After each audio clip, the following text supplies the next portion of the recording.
once you are defeated in your mind, ladies and gentlemen, it's all over. It's all over once you're defeated in your mind. See, you showed up with greatness in you. And most of us, because of the mindset we've been born into, and most of us, because we're allowing ourselves to be controlled by life as to being in charge of our lives, as opposed to taking charge of our lives, we're on automatic. We're just following the crowd. If I can go there and get something that's going to make a difference in my energy level, in my confidence, help me find my purpose, give me some idea that can make me turn the corner and where I'm going, it's possible. I can do it. Will you have some hard times? Yes. Have you ever heard people say, look here, I've done everything I can do. I'm only human. And when they say I'm only human, they're saying it from the perspective that you can only do so much. They say I'm only human, they're saying it from the perspective that I'm limited. I'm reminded of a man at a time when in the South, the soil was depleted from the kind of crops that were being grown and because of neglect. And this man came up with an idea for the farmers. He said, listen, he said, start planting peanuts. One, it doesn't take as much mineral from the soil to grow peanuts, and in fact, it enriches the soil. They did it. And much to their surprise, it enriched the soil, made it more fertile. And he said, now after you grow the peanuts, you can sell the peanuts. And this man was hailed and recognized and praised for his revolutionary idea. But then after a while, when there was an abundance of peanuts, the same man who was praised now was condemned and criticized for coming up with this asinine idea. Hey, come on, what are we going to do? Feed our families peanuts? We can't sell all these peanuts. We can't eat all these peanuts. You were stupid for telling us this. And this man, who was doing what he could, what he had, he felt condemned. And he withdrew to his laboratory. And he said, Lord, what can I do to handle this situation? Sometimes you're going to have to retreat. I was there. I know what it is to walk the floor and you don't know how you're going to make it when people no longer believe in you. And you got all you got. And you got to say to yourself, when you fail again and again, they tell you no, sometimes with tears in your eyes, hey, it's possible. In spite of this, it's possible I can make it again. When life knocks you down, sometimes you have to take 2 steps backwards to go forward. It's possible. When life staggers you, the thing that'll get you up on your knees and get you standing in the center of the ring and find something from somewhere deep down in to keep on slugging and keep on fighting it's possible. And maybe, just maybe, I can pull this out. It's just maybe. My arms are tired. I don't know where I'll get the strength from, but it's possible. If I just stand long enough, I can pull this off. And this man stayed in that laboratory. He said, God, give me an answer. You're going to have to ask sometimes life to give you an answer. Lead me. Tell me what to do, where to go. I need some help. I need some guidance. And after staying in his laboratory, he came out. And with just a peanut, ladies and gentlemen, with just a peanut, he made an announcement. He says, listen, come. He said, I've discovered 300 uses for this peanut. You can make 12 different dyes with it. You can make powder with it. You can make cardboard with it. I've got other uses. And he discovered over 600 uses for the sweet potato.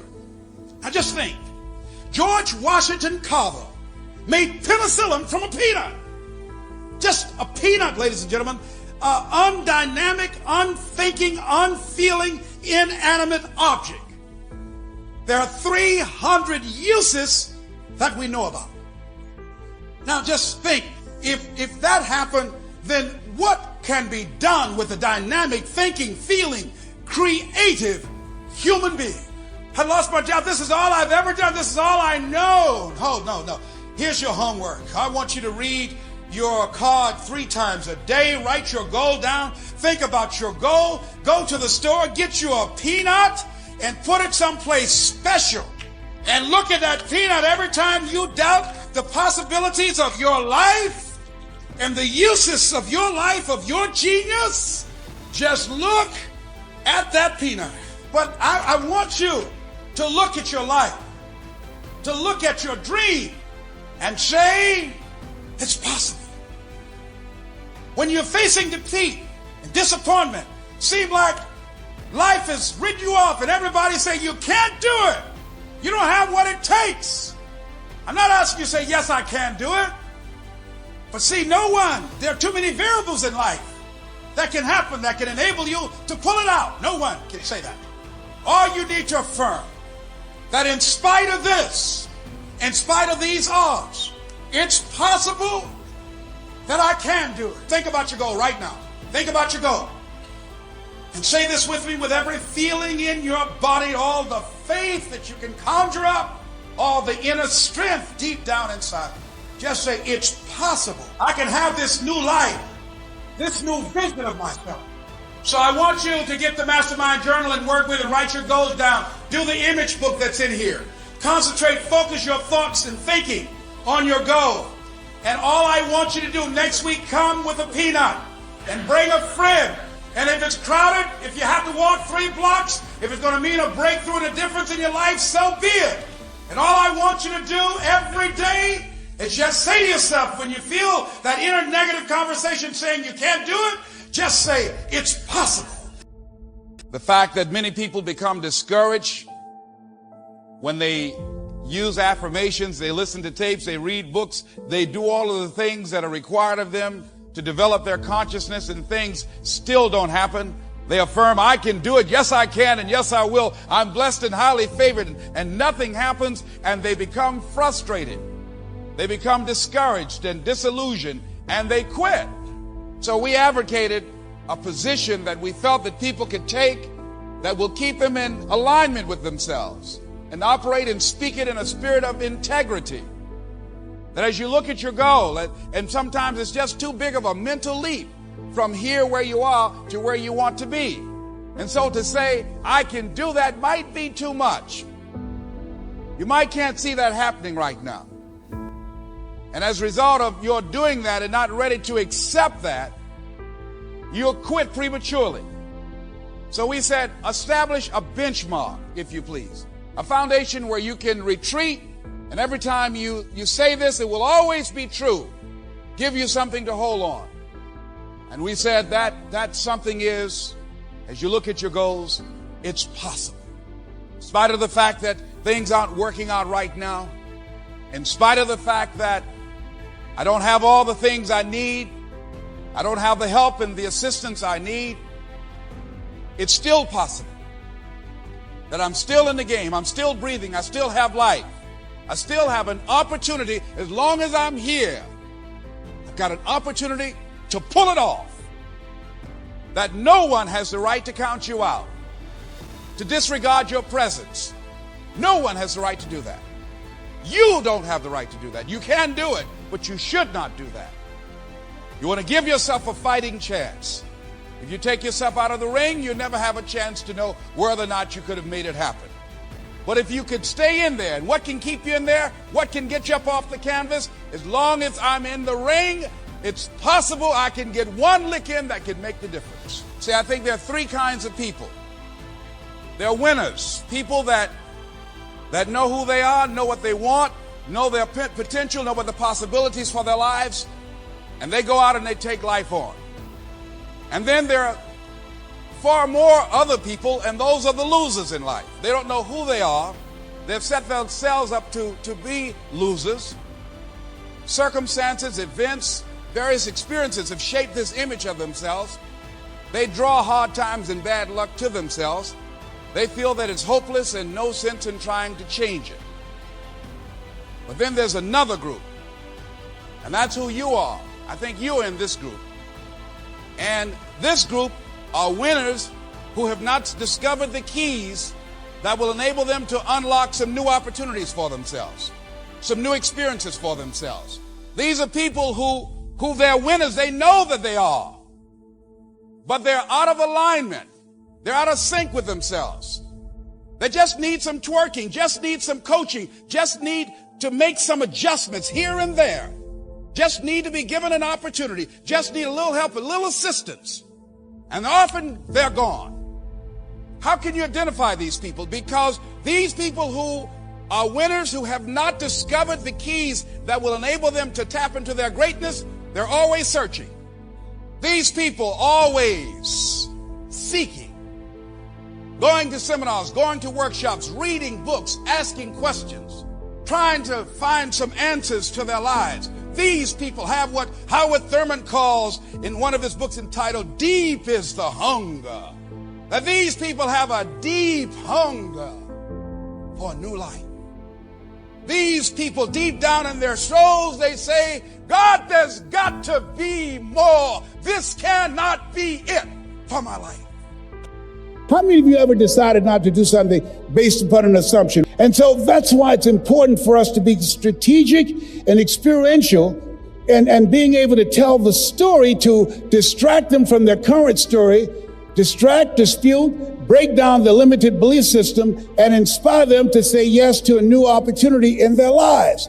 And so as a result, I didn't do what I'm doing now because I had such a tremendous inferiority complex because of my lack of college education. I stopped myself.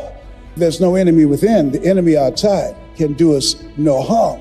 And so as you look at yourself, as you look at your goals, look at your dreams, it's very important that you take time every day and write this down to retrain your thinking. Because how we live our lives is a result of the story that we bought into. I had to retrain my thinking because of what I saw. Studies indicating that the decisions we make in life is directly related to the things that we saw, the things that we experienced, the conversations we've been exposed to between age 0 and 5. And so as a result of that, my experience, I had to begin to engage in a process of retraining my mindset. And I didn't even know what I was doing. But this man, Mr. Swiderski, I'll never forget. Leslie, come in here. Yes, sir. Look at my shoes. You can shine them better than this. I do apologize, sir. I'll do a better job. And his wife said, please don't yell at him like that. That's not nice. He's just a kid. He's only 10 years old. He should do a better job than that. He can. I said, it's okay, Mrs. Swiderski. And he should have yelled at me. He was a very rude, arrogant guy, but he was a kind guy too. What I loved about him, every day he had a routine. It was his time in the morning he spent working on his mind. And I wanted to be in the office as he was shining his shoes, listening to Earl Nightingale. All of us are self-made, but only the successful will admit it. Listening to Dr. Dennis Waitley, people form habits and habits create futures. Listening to Zig Ziglar, if you give enough people what they want, they will give you what you want. Listening to Jim Rohn, when the end comes for you, let it find you conquering a new mountain, not sliding down an old one. Listening and reading the words of Winston Churchill, the truth is incontrovertible. Malice may attack it, ignorance may deride it, but at the end, there it is. Reading from my favorite book, Be Not Conformed to This World, Be Transformed by the Renewing of Your Mind. Listening to these words help to create a different vision for myself. Some of you are already doing it right now. I'm saying this is a time more than ever that you want to begin to inoculate yourself with positive words, coming to conventions, showing up on meetings, being on the calls, to make yourself unstoppable, to get out of your mind the polluting negative thoughts that's causing most people to go through life being stuck because they're volunteer victims. Somebody said that many people die at age 25 and don't get buried until they're 65 because they got so much garbage in their minds. You are here because you've got a clear vision of what you want and where you're going. You're different than everybody else. Don't worry if they don't get it. Don't try and convince people to do this business. A person convinced against their will is of the same opinion still.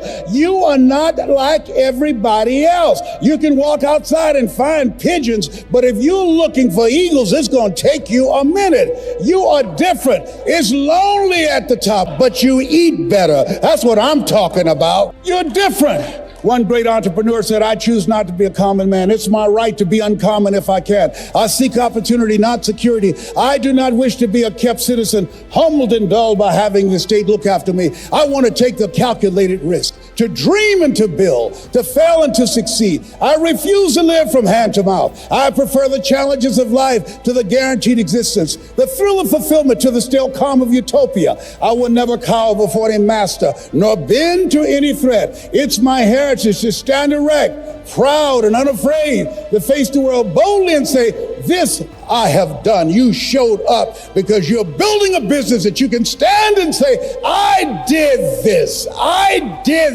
this. This is my dream. There's something in you that wouldn't allow you to stop.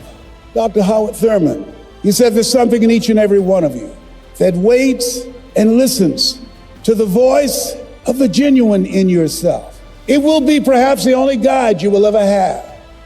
And if you cannot hear it, all of your life, your days will be spent on the ends of strings that somebody else pulls. There's something in you, in your heart of hearts, that said, I'm not going to let anybody pull my strings. It said, I'm going to control my own personal economy. It said, I've got a dream I want to achieve. I want my children to have a choice of the kind of education that they want. That said, I am the captain of my ship. That said, I'm going to control my destiny. And whatever it takes, I'm willing to do the work. 1961, President John F. Kennedy had a decision to make. The decision was whether or not to call a news conference and tell the world the United States was going to go to the moon. And I submit to you that the decision to do that was very risky. And what governed his thinking is what governed your thinking when you decided, I'm going to do this. See, the technology did not exist. The answer of what will it take did not exist. No one had ever done it before. But he made a decision. He looked at Werner von Braun, the most brilliant scientist of that day. And he said, Werner, what will it take for us to go to the moon? And he spoke 5 words. And those 5 words, I think, is what governs most entrepreneurs. Those 5 words, I think, is what give people like you the courage to pursue their dreams. Those 5 words is what I think people who are pioneers, people who are breaking new ground, make decisions on. He said, what will it take for us to go to the moon? And the response was, the will to do it. As you look at yourself, as you look at your business, what will it take for you to increase your business? The will to do it. What will it take for you to become more powerful in your presentation skills and be able to increase the number of people, to quadruple your business? The will to do it. What will it take for you when others are quitting because of the rejections, when others are stopping because they just become so discouraged and they have creditors breathing down their neck and they have family members and friends telling them they're a fool? What is it that will allow you to have the mental resiliency to keep on keeping on, to keep your commitment to your commitment? The will to do it. Mr. Washington, this man who taught me, he said, Mr. Brown, you want to make it in life? He said, number 1, develop your mind. You don't get in life what you want, you get in life what you are. Number 2, develop your communication skills. Once you open your mouth, you tell the world who you are. 3, practice the principle of OQP, only quality people. As you think about your goals and dreams, this is not for everybody. You want to build an organization with only quality people.